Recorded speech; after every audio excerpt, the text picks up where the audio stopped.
kita berbicara konsep kecantikan dalam TCM, ya ini dibedakan menjadi 3, ya. Tetapi di breakdown lagi menjadi 5. Ya, yang pertama kecantikan secara holistik, ya. Bahwa ternyata manusia ini ya memiliki satu kesatuan dengan lingkungan, ya. Ada kecantikan seimbang, ya ini seimbang antara yin dan yang. Kecantikan harmonis, ya ini ketidakseimbangan antara yin dan yang dikaitkan dalam 5 unsur atau wusing, dan kecantikan diferensial, ya ini penegakan sindrom berdasarkan diferensiasi sindrom, dan kecantikan berkesinambungan, ini penata laksanaan gangguan yang menggunakan berbagai teknik yang berbeda tetapi berhubungan, ya. Jadi contohnya Bapak Ibu bisa menggunakan teknik akupuntur ya ditambah dengan herbal ya di mana saling berhubungan ya. Ternyata ada ditemukan sindrom panas ya menggunakan herbal yang bersifat dingin atau sejuk begitu ya. Ya ini berkesinambungan ya. Nah, kita bahas di organ cang ya. Ini bersifat yin ya Bapak dan Ibu ya. Masih ingatkah bersifat yin ya? Organ padat atau berongga tadi? Padat, Bu. Padat ya, yang mempunyai fungsi formasi, transformasi, penyimpanan. Bu Novi, minta tolong sebentar. Oke, ya. Penyimpanan, melepas dan mengatur substansi vital, ya. Dengan organ padat ada pada jantung, ya. Paru-paru, limpa, hati dan ginjal. Ya, organ fu ini bersifat yang ya, organ berongga ya, yang berhubungan dengan penerimaan dan penyimpanan makanan serta minuman ya, tempat saluran makanan dan minuman, absorpsi ya atau penyerapan dan ekskresi bahan yang tidak digunakan lagi. Yang lebih banyak bergerak itu memang organ fu ya. Ya. Contohnya organ fu apa saja Bapak dan Ibu? Ada lambung, lalu apa lagi? Usus, Usus besar. usus besar, Usus kecil. usus kecil, lalu apa lagi? Stomach, Perikardium. gallbladder, Bu. Oke. Bladder, Kandung kemih. kandung kemih. Ya, oke, terima kasih. Nah, kita bahas satu persatu ya, Bapak dan Ibu. Ini ya, di dasar akupuntur, tapi kita jantung dan usus kecil dulu ya. Ini jantung mengatur pembuluh darah ya, yang terlihat dari lidah. Lidah sebelah mana Bapak dan Ibu kalau bilah lidah, kalau jantung? Bagian depan, bagian ujung, Bu. Ujung Depan, Bu. Ujung. Bagian ujung ya. Oke. Ujung paling bawah begitu ya. Nah, terlihat dari lidah dan terpancar pada wajah. Coba. Kalau ada gangguan pada wajah, ya, gangguan pada jantung biasanya wajahnya terlihat seperti apa Bapak dan Ibu secara konvensional? Biasanya orang-orang yang sakit jantung itu seperti apa wajahnya? Kemerahan, Bu. Kemerahan. Selain itu? Agak bengkak. Iya, agak bengkak. Ya. Bagaimana Bu Erni? Kalau ekses kemerahan, tapi kalau Ya. udah defisien pucat ya kayaknya. Ya, pucat dan sedikit bengkak begitu ya Bapak dan Ibu ya. Iya. Oke. Nah, darah ini tergantung pada pemompaan jantung ya, pada pemompaan jantungnya karena peredaran darah ya di pembuluh darah ke seluruh tubuh ini berkaitan erat dengan pemompaan jantung ya. Kalau kita biasanya ngecek tensi itu, proses tensi itu seperti apa Pak Den? Pemeriksaan tekanan darah itu seperti apa? Ketika kita menensi itu sistol dan diastol itu berkaitan erat dengan kinerja jantung ya, di mana darah dipompa dari mana Bapak dan Ibu masih ingatkah? Ventrikel ke atrium, Ibu. Oke. Ventrikel memasukkan darah dari paru-paru dan seluruh tubuh. Atrium untuk memompa keluar ya. Oke. Sistol dan diastol ya Bapak dan Ibu. Kalau tekanan darah atas namanya Sistol, Bu. Iya.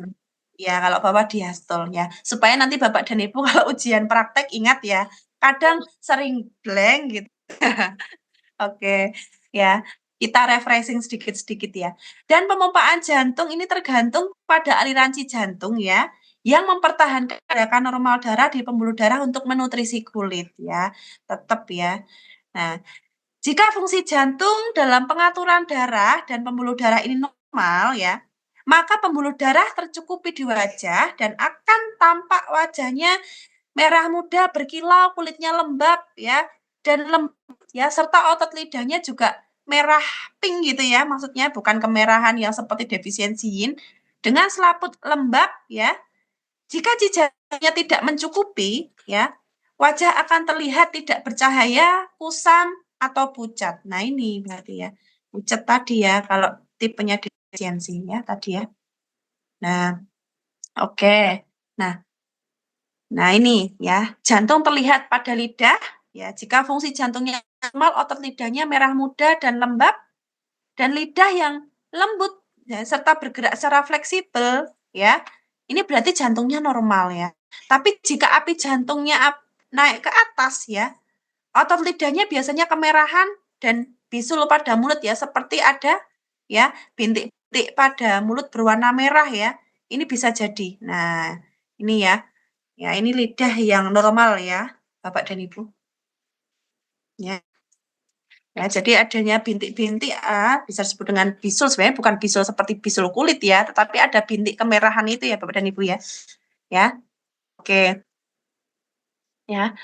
Paru-paru ya Bapak dan Ibu ya. Paru-paru dan usus besar. Ini mengatur difusi yang terbuka ke dalam hidung ya dan terhubung dengan kulit serta rambut ya. Di mana paru-paru dan usus besar ini memiliki fungsi transportasi unsur hara dan air ya dari limpa dan menghilangkan ya ekskresi air gitu ya ke seluruh tubuh juga untuk mencapai kulit dan rambut.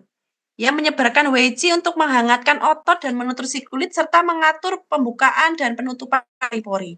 Ya, makanya tadi Bu Erni menjawab kalau kulit bermasalah berarti paru-parunya. Ya, kalau dari segi organ yang bertanggung jawab ke kulit ya memang paru-paru begitu ya Bapak dan Ibu ya. Ya. Jika ada eksim atau kulit kering biasanya memang paru-parunya yang bermasalah begitu. Nah, lalu jika fungsi paru-parunya normal, kulit dan rambut ya terutama pada bulu halus yang ada pada kulit kita ini terpelihara ya dan kulitnya terlihat lembab dan halus ya. Nah, jika paru-parunya defisiensi dan mengalami ya kelemahan ya, kulit dan rambut akan mengalami kekurangan nutrisi serta kelembapannya berkurang ya, sehingga berubah jadi kasar, kering dan rambut akan terlihat layu ya. Ya. Biasanya apa Bapak dan Ibu yang membuat kulit kita kering ya? Kalau kita mengalami kekurangan apa?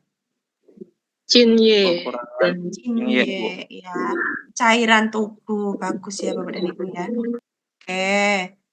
Nah, lalu paru-paru juga buka ke hidung ya. Jika paru-parunya kuat, bernafas dan indera penciuman kita akan baik ya. Tetapi ketika paru-parunya mengalami defisiensi, ya nantinya akan terserang patogen eksternal ini mengakibatkan penurunan fungsi penyebaran. Misal, ada patogen eksternal dingin ya akan menyebabkan penyumbatan ya.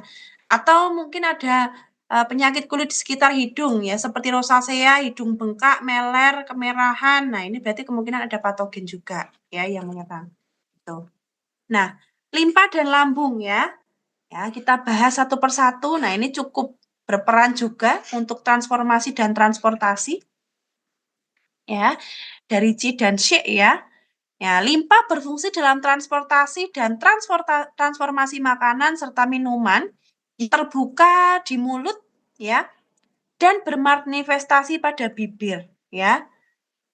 Nah, jika fungsi limpanya normal ya, maka Qi dan Shi dan cairan tubuh juga akan tercukupi sehingga nutrisi dari tubuh juga akan terpenuhi ya. Ya, contohnya apa? Ya, kalau ya, nutrisinya cukup ya. Kita melihat seseorang itu tubuhnya ideal, tetapi sebaliknya ya. jika memang cairan tubuh Qi dan She-nya juga mengalami kekurangan, bahkan Qi nutrisinya mengalami kekurangan ya, maka akan menyebabkan seseorang mengalami tubuhnya kurus ya, terlalu kurus begitu ya. Nah, kalau postur tubuh ini namanya apa Bapak dan Ibu dalam pemeriksaan TCM? Singtai. Singtai ya. Ya, kalau belangko yang sekarang yang sudah direvisi Pak Pur, ya sekarang kita harus lebih dalam lagi. Mungkin di sini ada yang menjadi CI, belangko dibuat lebih spesifik oleh Pak Pur ya, Bapak dan Ibu ya. Singtai juga akan mempengaruhi, termasuk nanti pada belangko estetika ya.